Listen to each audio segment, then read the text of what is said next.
तो hello guys, Tokyo revenge season 4 episode 1 की शुरुआत में हम देखते हैं ताकेमिची और शिफुया एक नदी के किनारे पे बैठे होते हैं। पर वही ताकेमिची शिफुया से कहता है, शिफुया तुम्हें तो पता ही होगा इजाना और एमा इस लड़ाई में मारे जा चुके हैं, लेकिन किसाकी किस तरीके का बंदा था ये मुझे अभी तक समझ में नहीं आया। मैं हमेशा ही ये सोचता रहा कि किसाकी भी मेरी तरह एक टाइम लीपर है, लेकिन उसके पास भी एक ही जिंदगी थी जिसमें उसने कई सारे लोगों को मैनिपुलेट किया और कई सारे लोगों की जान ली। और अगर ऐसे ही चलते रहता तो किसाकी जापान का टॉप 1 गैंगस्टर बन जाता।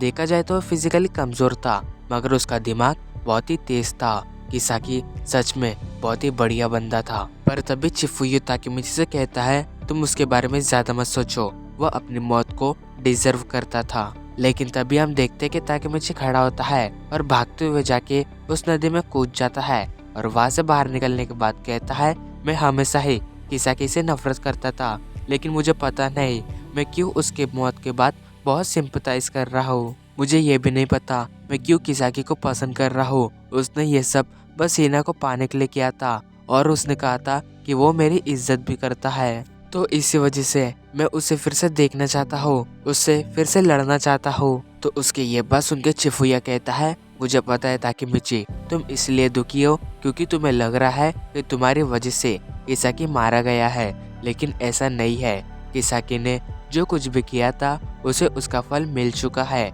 इसमें तुम्हारी कुछ भी गलती नहीं है। तो अब इसके बाद सीन शिफ्ट होता है। हम देखते कि माइकी ने ताकेमिची को बुलाया होता है। तो वही माइकी कहता है, मुझे माफ कर देना ताकेमिची, अगर मैं तुम्हारा समय बर्बाद कर रहा हूँ तो, लेकिन तुम मुझे बता सकते हो कि फ्यूचर में क्या क्या हुआ है। तुम्हें जो कुछ भी पता है वो सब तुम मुझे बता सकते हो ताकेमिची। तो अब हम देखते हैं कि ताकेमिची माइकी को सारी बातें बताने लगता है और माइकी भी बड़े गौर से ताकेमिची की सारी बातें सुन रहा होता है। जिसके बाद ताकेमिची कहता है, मुझे माफ कर देना माइकी, मैं सब कुछ जानने के बाद भी बाजी-कुन और एमा को नहीं बचा पाया। तो फिर माइकी कहता है, ये सच में बहुत ही अजीब है, लेकिन तुम्हें पता है ताकेमिची, जब मैंने तुम्हें पहली बार कियोमासा के साथ लड़ते हुए देखा था तो तब मुझे तुम में एक चीज बहुत ही पसंद आई थी, तुम्हारा कंधा जो वहाँ पे सबसे ऊंचा था।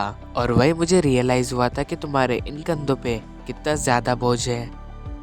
तुम सच में मेरे हीरो हो ताकेमिची। मैंने सोचा था कि मैं इस दुनिया में अपना एक युग बनाऊंगा, लेकिन मैं गलत था। लेकिन अब उठो ताकेमिची और सुनो इन लोगों की चलने की आवाज को। तुमने आखिरी दम तक इन सबको बचाने की कोशिश की, तुम हार नहीं माने, तुम मार खाते रहे, लेकिन तुम आखिरी तक टिके रहे।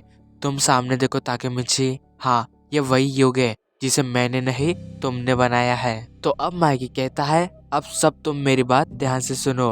तुम लोगों का शुक्रिया, तुमने टोक्यो मांची गैंग को यहाँ तक पहुँचाने के लिए अपना योगदान दिया है। तो अब तेंजेकु को हराने के बाद टोक्यो मांची गैंग जापान की नंबर 1 गैंग बन चुकी है और मैं चाहता हूँ कि आने वाले समय तक हमारे टोक्यो मांची गैंग का नाम ऐसा ही आगे बढ़ते रहे। तो इसी के साथ आज मैं ये अनाउंस करता हूँ कि टोक्यो मांची गैंग को आज से ही डिसबैंड किया जाता है। तो माइकी की ये बात सुन के सारे टोमन के मेंबर्स बहुत ही ज्यादा हैरान हो जाते हैं, क्योंकि किसी को भी नहीं समझ रहा होता कि यहाँ पे क्या हो रहा है। तो वही ड्रैगन कहता है, हम इतना आगे बढ़ने के बाद इसे कैसे बंद कर सकते हैं माइकी।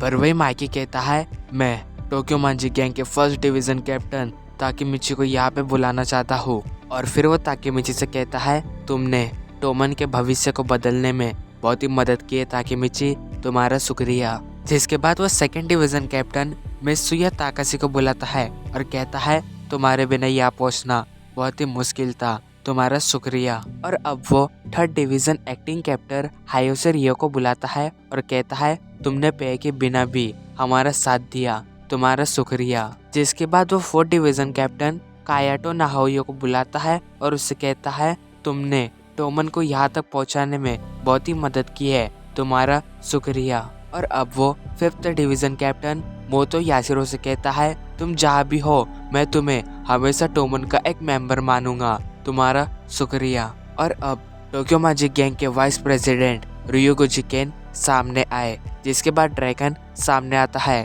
और माइकी से कहता है, सानो मांजिरो एक्टिंग कमांडर, मैं आपसे ये कहना चाहता हूँ कि आपने टोक्यो मांची गैंग को यहाँ तक पहुँचाने के लिए बहुत ही मेहनत की है और अभी आपने जो डिसीजन लिया है मैं उसके ऊपर एक भी ऑब्जेक्शन नहीं उठाता हूँ। मुझे आपका ये डिसीजन मंजूर है।